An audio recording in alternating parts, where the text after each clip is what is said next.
Selamat datang di Deep Dive kita kali ini. Kita mau gali lebih dalam nih soal catatan yang Anda bagikan. Temanya menundukkan diri sendiri. Iya, betul. Materinya ini rasanya langsung ke inti ya, soal perjuangan kita sebagai manusia melawan sifat dasar yang pengennya merasa paling bener, paling kuat, kayak nggak butuh bantuan gitu. Apalagi dari Tuhan.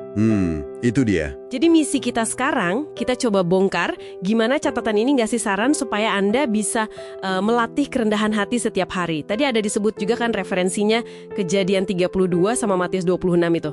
Dan yang langsung, kerasa pentil dari catatan Anda itu dia ngelukisin siklus gitu loh. Kayak pola yang berulang. Siklus gimana tuh maksudnya? Ya kita cenderungnya kan cari pertolongan pas lagi kepepet ya kan. Tapi begitu rasanya udah kuat lagi, nah benih-benih sombong itu bisa tumbuh lagi. Oh gitu ya, gampang balik lagi gitu ya. Iya, makanya materi ini nekenin banget soal kerendahan hati yang konsisten. Bukan cuma pas lagi ada maunya. Oke. Konsisten ya kuncinya. Nah, ini nyambung ke yang tadi Anda sebut, Matius 26:41, soal roh penurut tapi daging lemah. Sumber ini kayak ngelihatnya itu pergulatan internal terus-menerus yang mesti kita hadapi secara sadar. Oke. Lalu gimana caranya nih secara praktis gitu menurut materi ini buat menghadapi pergulatan ini sehari-hari? Catatan Anda kan ada ngasih beberapa momen kunci ya? Iya, ada beberapa. Yang pertama katanya mulai dari bangun pagi ya, itu gimana? Betul. Jadi disaranin untuk sengaja gitu, lawan rasa malas.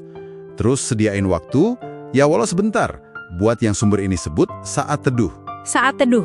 Maksudnya berdoa dan bersyukur gitu ya sebelum ngapa-ngapain? Iya, semacam itu. Momen hening lah. Jadi ini bukan cuma ritual pagi aja, tapi lebih ke niat buat memulai hari dengan fokus yang benar. Niat ya. Oke. Terus poin kedua apa? Poin kedua itu melatih respon kita dalam segala situasi. Jadi ini soal ngebiasain diri buat aktif bersyukur.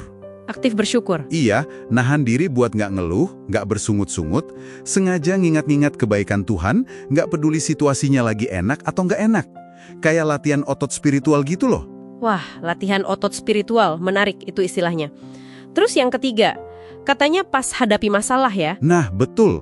Jadi pas lagi ada masalah, jangan langsung panik atau ngandelin diri sendiri. Materi ini nyaranin bahwa masalah itu dalam doa. Tujuannya apa tuh kalau dibawa dalam doa?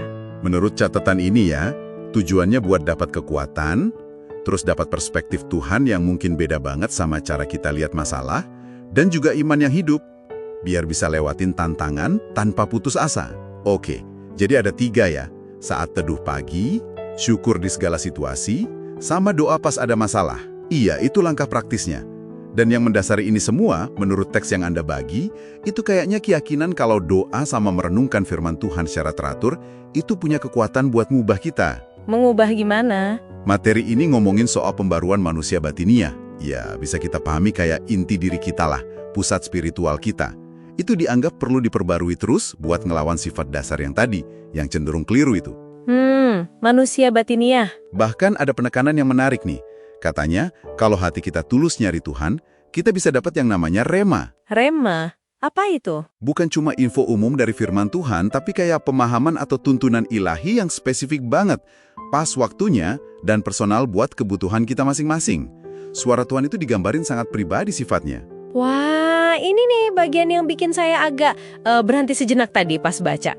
Catatan Anda itu nggak cuma ngasih praktek umum, tapi juga nyebutin masalah-masalah spesifik loh. Oh ya, masalah apa aja? Macam-macam, mulai dari masalah pernikahan, terus pola pikir yang salah dan muter-muter terus, fokus hidup yang melenceng, sampai beban emosi kayak kepahitan, penyesalan yang dalam, bahkan overthinking yang kronis.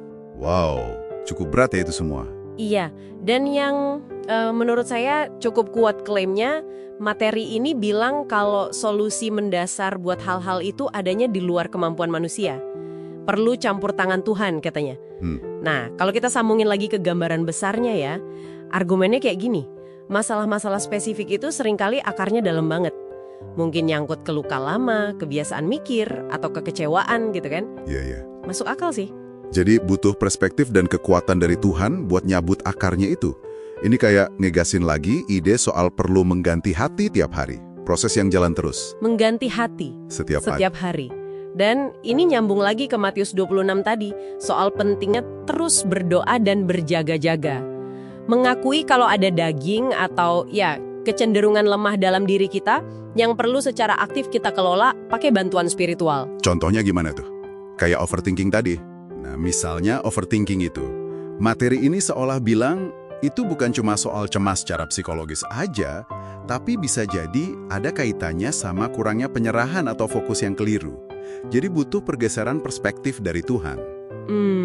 Oke. Jadi kalau kita rangkum nih, apa artinya semua ini buat Anda yang dengerin berdasarkan materi yang kita gali? Gimana coba rangkumannya? Pesan utamanya kayaknya jelas ya. Kerendahan hati, kayak yang digambarin di sini, itu bukan sikap pasif, bukan cuma sopan santun biasa, tapi pilihan aktif. Disiplin harian. Isinya doa yang sadar, syukur yang disengaja, sama terlibat langsung sama firman Tuhan secara pribadi. Dan menurut catatan Anda ini, praktek ini jadi penting banget, justru pas lagi ada pergumulan nyata, atau pas kita ngerasa ditarik ke arah sombong itu tadi. Betul sekali. Dan ini bawa kita ke satu pemikiran terakhir nih, buat Anda renungkan. Ini benar-benar dari tema materi Anda ya. Oke, apa tuh? Kan tadi ditekankan banget soal rema ya, tuntunan ilahi yang sifatnya sangat pribadi dan disesuaikan. Iya, yang spesifik itu kan. Nah, pertanyaannya jadi gini buat Anda. Gimana caranya Anda bisa secara sadar melatih kepekaan Anda? Bukan cuma buat ngenalin suara atau tuntunan unik itu, tapi juga buat meresponsnya. Meresponsnya dalam apa? Dalam perjuangan pribadi Anda sendiri melawan kesombongan dan ngatasin kelemahan daging yang diakui sama sumber ini. Gimana Anda bisa membedakan suara itu di tengah semua kebisingan hidup Anda sehari-hari? Wah, pertanyaan yang dalam itu. Gimana cara melatih kepekaan dan merespons tuntunan pribadi itu ya? Iya, sesuatu buat direnungkan lebih lanjut mungkin.